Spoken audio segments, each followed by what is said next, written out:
पाकिस्तान तहरीक इंसाफ का मौके, फिर उधर भी कुछ हुकूमत ज़रा कंट्रोल करे, बानी पीटीआई जो केसेस सजाएं, ये मामला भी कंट्रोल होना चाहिए। मुज़ाकरात कैसे होंगे इन हालात में? निज़ामी साहब, मैं तो आई फेल टू अंडरस्टैंड कि ये हम किस तरह इंटरवीन कर सकते हैं। हम अदालत को ये तो नहीं कह सकते कि ज़रा एक सेकंड रुक जाइएगा, इनको सज़ा मत दीजिएगा क्योंकि हम मुज़ाकरात कर रहे हैं। This can't happen.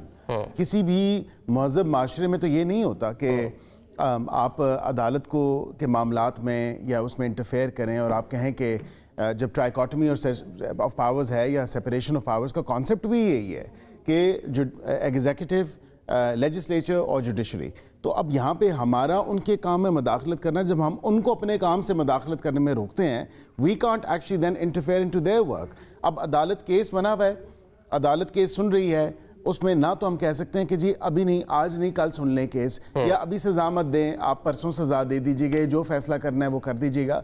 अदालती एक निज़ाम है और वो एक इंडिपेंडेंट निज़ाम है, उसमें हमारी इंटरफेरेंस जो है वो बिल्कुल भी बानी पीटीआई पे जो केसेस बने हैं वो 190 मिलियन पाउंड का बना हुआ है, which he was the then prime minister, और उन्होंने बीना में एक बंद लिफाफों में कागज़ लेके गए। उन्होंने उसके एवज जो अलकादर ट्रस्ट की ज़मीन जो है 400 कनाल अलकादर यूनिवर्सिटी बनाने के लिए फॉर वट एवर रीज़न, और वो फाइन कहाँ से कहाँ पे हुआ वो आपने भी देखा, दैट्स अ फैक्ट। ये नहीं वो उसमें पनामा और इकानमा किधर है, या उसमें एक जुडिशल मर्डर किधर है एक फॉर्मर प्राइम मिनिस्टर का, या उसमें कैलिब्री फॉन्ट किधर है, मुझे तो नज़र नहीं आ रहा। ये तो एक तोशा खाना की अगर बात करें मिसाल के तौर पे, just by way of an example, most recently अगर बात करें तो घड़ी थी, द वॉच एग्जिस्टेड, वो तोहफे में मिली थी। रूल्स को बेंड करके अगर आपने पहले उसकी वैल्यूएशन करा के मार्केट में बेच के पैसे लेके फिर जमा कराए, सो दैट्स रॉन्ग।